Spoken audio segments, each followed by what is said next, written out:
Hi, I'm doctor Janaki, nutritionist.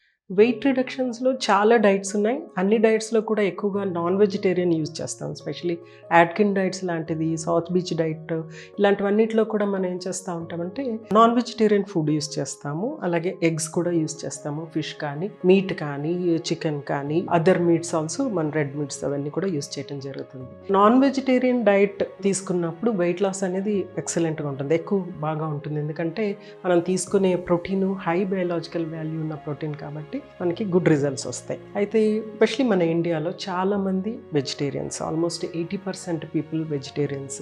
ప్రతిరోజు non veg తీసుకోవటం అనేది ఇష్టం ఉండకపోవచ్చు. సో వెజిటేరియన్ సోర్స్ నుంచి మనం వెయిట్ లాస్ ఎలా చేయాలి, వెజిటేరియన్ సోర్స్ నుంచి మనకి మంచి వాల్యూ ఉన్నటువంటి ప్రోటీన్ ఎలా రావాలి అంటే మనం 3 థింగ్స్ మనం ఇక్కడ గుర్తుపెట్టుకోవచ్చు. ఒకటి ఏంటంటే స్ప్రౌట్స్ పప్పు దినుసుల నుంచి యూజ్ చేసేటువంటి స్ప్రౌట్స్ అంటే శనగలు, పెసలు, రాజ్మా, బొబ్బర్లు, అలసందలు, ఇవన్నీ కూడా మనం స్ప్రౌట్ చేసి వాటిని నాన్ వెజిటేరియన్ ప్లేస్లో మనం రీప్లేస్ చేసుకోవచ్చు. అది నెంబర్ 1. నెంబర్ 2 ఏంటంటే సోయా ప్రోడక్ట్స్. ఉదాహరణకి సోయా చంక్స్, సోయా గ్రాన్యూల్స్, లేకుంటే సోయా మిల్క్ మనము ప్రోటీన్ అంటే నాన్ వెజిటేరియన్ ప్రోటీన్ ప్లేస్లో మనం రీప్లేస్ చేసుకోవచ్చు. సోయా నుంచి వచ్చేటువంటి ప్రోటీన్ ఏదైతే ఉంది అది చాలా ఎక్కువ క్వాంటిటీలో ఉంటుంది. 40% ప్రోటీన్ మనకి సోయా నుంచి వస్తుంది. స్ప్రౌట్స్ అంటే లెగ్యూమ్స్ నుంచి, వాటి నుంచి పప్పు దినుసులు, లెగ్యూమ్స్ నుంచి వచ్చేటువంటి ప్రోటీన్ ఏమో మనకి అప్ టు 26% వరకు మనకు వస్తుంది అనమాట. సో సోయా నుంచి ఎక్కువ ప్రోటీన్ వస్తుంది కాబట్టి అది కొంచెం క్వాంటిటీలో తీసుకుంటే సరిపోతుంది. మనం మిక్స్ మ్యాచ్ చేసుకుని మనము పప్పు దినుసులు తర్వాత సోయా ప్రోడక్ట్స్ మిక్స్ మ్యాచ్ చేసుకుని డైట్ ప్లాన్ చేసుకోవచ్చు. థర్డ్ ఏంటంటే గ్రీన్ పీస్. దాని నుంచి కూడా మనకి గుడ్ క్వాలిటీ ప్రోటీన్ అనేది వస్తుంది. హై అని నేను చెప్పను, కానీ గుడ్ క్వాలిటీ ప్రోటీన్ దాని నుంచి వస్తుంది. ప్లస్ ఫోలిక్ యాసిడ్ ఉంటుంది.